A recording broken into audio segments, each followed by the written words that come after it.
मुसलमानों जेडी मल में दुआ घुरो था ना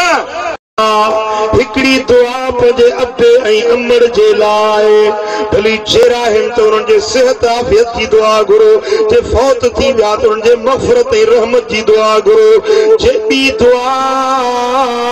हुज़ूर जी सारी उम्मत जे लाइ घुरंदा कयो महबूब जी पूरी उम्मत जे लाइ जेसीं ताईं दुआ नथा घुरो तेसीं ताईं तव्हांजी पंहिंजी दुआ पंहिंजे लाइ तेसीं क़बूल न थींदी जेसीं मदीने वारे जे उम्मत जे लाइ दुआ। सुभान अल्लाह। मुझा दोस्तों त मैयतन के फायदो पहुंचाइण चाहियो था त पहिरीं भली ॻाल्हि अशरफ ऐं आज़म ॻाल्हि कुरान पढ़ी बख्शो न कुरान जी तिलावत करे पंहिंजे मैयतन के ई साले सवाब कयो इन कुरान जे अखर अखर जो अजर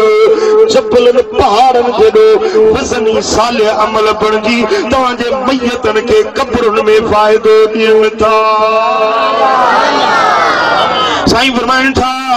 मदीने वाले ताजदार फरमायो को मुसलमान के कब्रिस्तान ता गुजरे थो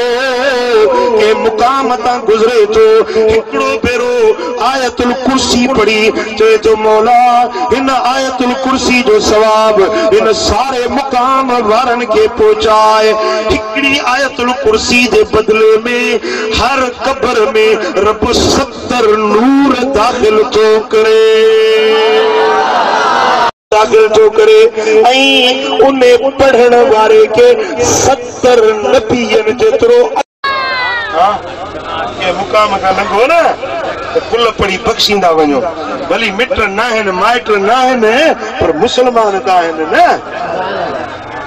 कुल पढ़ी बख्शो ॿियो कुछ न हिकड़ो भेरो सूरत फातिहा पढ़ी उन्हें कब्रिस्तान वारन के बख्शींदा वञो भला ॿियो कुछ भी नथा करे सघो रुगे कब्रिस्तान ता गुजरंदे चओ अस्सलामु अलैकुम दारको मिन मोमिनीन या एतिरो भी न चई सघो रुगे हीअं चओ अस्सलामु अलैकुम या अहलल कुबूर भला जे अरबी में ॾाए नथो अचेव भला सिंधी त ॾाए थी अचेव मुकाम ता गुजरंदे हीअं चओ त ए कब्रुन वारा तव्हां के अस्सलामु अलैकुम